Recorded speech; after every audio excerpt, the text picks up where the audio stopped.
조갑제 TV 시청자 여러분 안녕하십니까. 2021년 5월 1일 오전 6시입니다.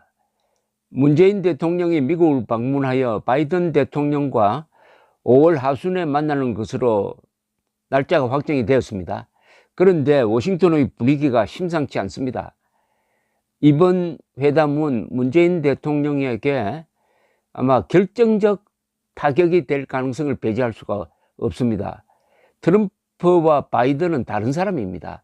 트럼프는 말을 함부로 하는데 바이든은 말을 조용조용하게 하면서도 아주 직설적으로 합니다. 그 내용이 섬뜩할 정도입니다. 그런데 그런 바이든, 더구나 외교 안보 분야에서는 대통령이 되기 전부터 워싱턴에서 최고의 이 경험과 경륜을 가진 바이든에 대해서 김정은과 무조건 대화하라, 이런 이야기를 했다가 무슨 말을 들을지 아주 궁금합니다. 요사이 워싱턴의 분위기가 심상치 않습니다. 특히 문재인 대통령이 뉴욕타임스와 인터뷰를 하면서 결정적 실수 두 가지를 했습니다. 하나는 바이든 대통령에게 전임자 트럼프의 대실수인 싱가포르 합의를 이행을 해야 성공할 것이다 라고 충고하는가 하면은 트럼프는 변죽만 울린 사람이다 라고 트럼프를 비판을 했습니다. 미국의 전임 대통령을 비판하고 현직 대통령은 모욕해놓고 가면은 어떻게 되겠습니까? 워싱턴의 북한 전문가, 한반도 전문가들은 이런 문재인의 의리 없는 행동이, 즉 전임 대통령을 비판한 의리 없는 행동이 바이든에게 매우 나쁜 인상을 주었을 것이라고 이야기하고 있습니다. 심지어 북한과 미국이 대화해야 한다는 그런 입장을 견지하는 문재인 정부에 대해서 한국이 중립국이냐, 한국이 미국의 동맹국이냐, 아니면 중립국이냐 라고 다그치는 사람도 나타났습니다. 이런 워싱턴의 분위기를 미국의 소리 방송이 자세하게 정리를 했는데 그걸 좀 소개를 해드리겠습니다. 문재인 한국 대통령이 바이든 행정부에 미북 대화의 복원을 거듭 촉구하고 있는 가운데 워싱턴에서는 한국이 중립국처럼 처신하여 동맹인 미국을 과도하게 압박하고 있다는 비판이 커지고 있다고 VOA가 보도를 했습니다. 한국을 파괴하려는 김정은 정권과 한국을 지켜주려는 동맹국 사이에서 중개인을 자처하는 것은 불가능한 접근법이라는 지적이 나온다고 합니다. 그렇죠. 더구나 문재인 대통령은 지금 국내적으로 지지율이 29%까지 떨어지고 지난 보선에서 대패함으로써 매우 약합니다. 바이든 대통령은 그 사실을 잘 알고 있을 것입니다. 이 국내에서 무너지는 대통령은 외교 무대에서 약할 수밖에 없습니다. 흔히 안에서 새는 바가지는 바깥에서도 샌다고 하지 않습니까? 미국의 한반도 전문가들이 조 바이든 미국 대통령에게 미북 대화 재개를 거듭 촉구하고 있는 문재인 대통령의 접근법에 대하여 동맹인 한국이 중립국처럼 행동해서는 안 된다고 비판하고 있다는 겁니다. 마이클 오 헨론 브루킹스 연구소 선임 연구원은 미국의 소리 방송과 인터뷰를 하면서 이렇게 이야기를 했습니다. 한국의 중재는 중립적 역할이나 중간자 입장을 암시한다. 도움이 될지 의문이다. 무엇보다 미국과 한국이 동맹이기 때문이다 라고 했습니다. 문 대통령은 지난 21일 뉴욕타임스 인터넷판에 게재된 인터뷰에서 하루빨리 북미라고 그랬어요. 이때도 북미가 마주 앉는 것이 문제 해결의 가장 중요한 출발점이라고 촉구한 바 있습니다. 또한 한국 정부는 28일 공개된 2021년 남북관계발전 시행계획에서도 전쟁 불용과 상호 안전보장, 공동번영이라는 한반도 문제 해결 3대 원칙을 견지한다고 했는데, 이거는 동맹국으로서의 한국이 아니라 이건 완전히 북한과 한국이 짜고 뭘 해보겠다는 겁니다. 북한을 적으로 보지 않는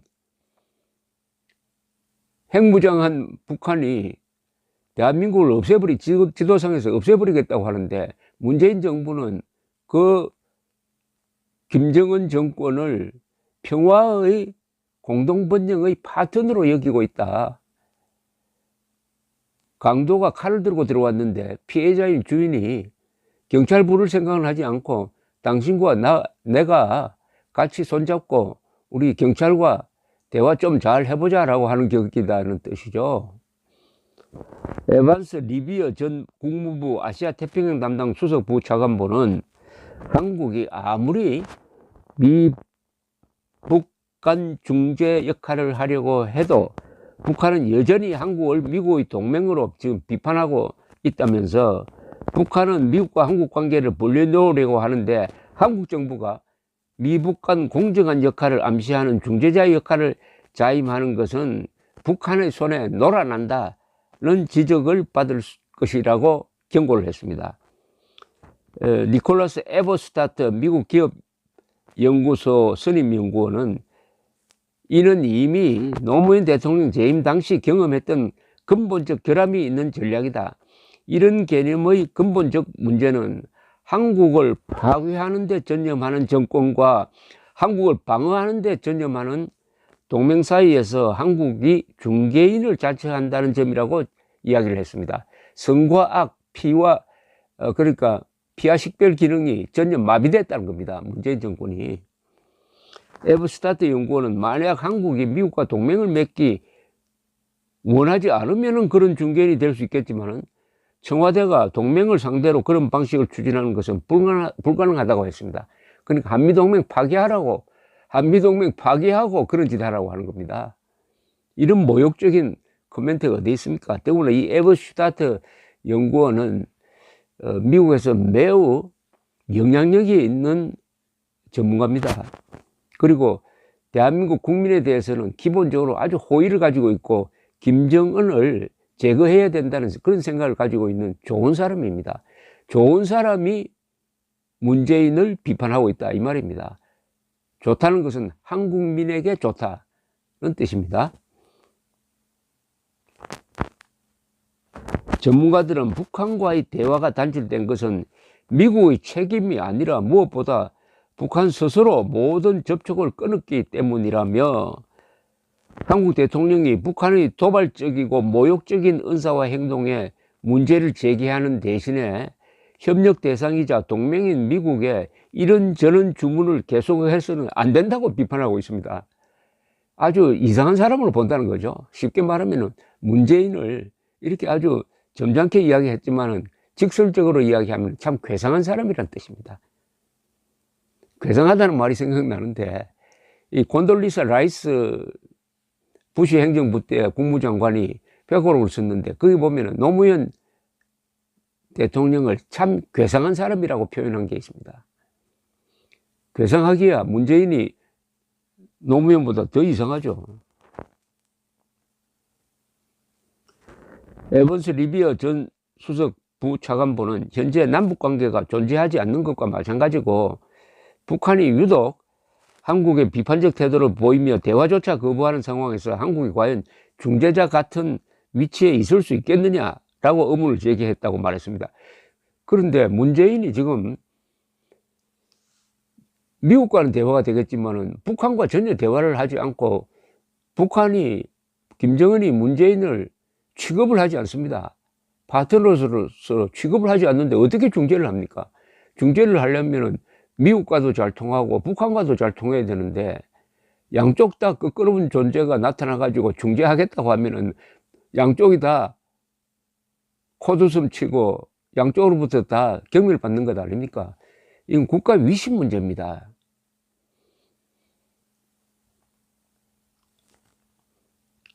리비아 씨는 한국이 북한의 남북대화의 협력 화해를 말할 때마다 북한은 아예 반응을 보이지 않는다. 그러면서 한국을 혹독하게 비판하는데 남북관계마저 엉망진창인 상황에서 한국이 미북대화를 촉진하기는 극도로 어려울 것이라고 내다봤습니다. 정말 기가 막히는 이야기네요. 아니, 대화 하는데 당신들 가까운 사람들끼리도 대화 못하면서 멀리 떨어져 있는 미국과 북한 보고 대화하라는 게 이게 도대체 무슨 뜻이냐. 이런 경멸적인 표현이 어디 있습니까? 완전히 난타를 당하고 있습니다. 리비어 씨는 한국의 당장이 골칫거리는 미북 대화를 촉진하는 역할이 아니라 어떻게 북한을 한국과 대화하도록 만들 것이지에 대한 고민일 것이라고 이야기를 했습니다. 로버트 매닝 애틀랜틱 카운슬 선임연구원은 문재인 대통령의 노력에 감사하지만은 현 상황은 단순히 미북 간 소통의 실패가 아니다. 문제는 미국이 대화를 원하지 않는 데 있는 게 아니라 김정은이 비핵화를 테이블에서 치워버리고 협상할 의지가 없다는 점이다. 좀 주제 파악을 해라, 이런 뜻이죠. 문 대통령이 트럼프 대통령을 상대하여 했던 역할을 반복할 가능성은 크지 않다. 꿈 깨라는 이야기입니다. 꿈 깨라. 스콧 스나이더 미국 외교협회 선임연구원은 문재인 행정부가 북한을 효과적으로 설득하여 바이든 행정부의 외교를 추진하도록 만들기를 바라지만 북한이 긍정적 반응을 보일 것이라는 증거는 지금까지 거의 없다. 문 대통령이 중재 역할을 되살리기 쉽지 않을 것이라고 했습니다. 특히 전문가들은 문재인 대통령이 최근 미국 언론과의 인터뷰에서 트럼프 전 대통령을 비판한 것이 바이든 행정부에 대한 문 대통령의 영향력을 오히려 떨어뜨리는 악재로 작용할 것이라고 했습니다. 그러니까 트럼프를 그렇게 칭찬하던 문재인이 이제 바이든 만나러 가기 직전에 그렇게 잘해준 트럼프를 욕하는 걸 보고 참 어리없는 인간이다. 어리없는 인간이라고 본다는 겁니다. 직설적으로 이야기하면은. 한국의 현직 대통령이 퇴임한 지 얼마 안 되는 미국 전 대통령을 공개 비난한 것은 전례 없는 결례라고 그랬어요. 결례로 한때 노벨 평화상 수상 후보로 치켜 세웠던 동맹국 지도자에 대한 문 대통령의 180도 달라진 태도가 워싱턴에서 그에 대한 신뢰를 떨어뜨리고 있다는 지적입니다. 이거 정말 뼈아픈 이야기 아닙니까? 어떻게 이렇게 어리없는 인간이냐. 이게 문재인 대통령이 대한민국의 국격을 세계 앞에서 떨어뜨리고 있다 이겁니다. 대한민국 국민이 이런 대접을 받아도 됩니까? 대한민국 국민은 아시아에서 유일하게 공산당과 싸우고 국내 권위주의 정부와 싸워서 자유민주주의 시장경제를 발전시키고 지켜내는 아시아의 등불입니다. 아시아의 최고 민주시민이 이런 대통령을 잘못 뽑아가지고 이렇게 창피를 당하고 있습니다. 그러니까 다음 대통령 선거 때 정신 차리고 잘 선택해야 된다는 충고 아니겠습니까? 감사합니다.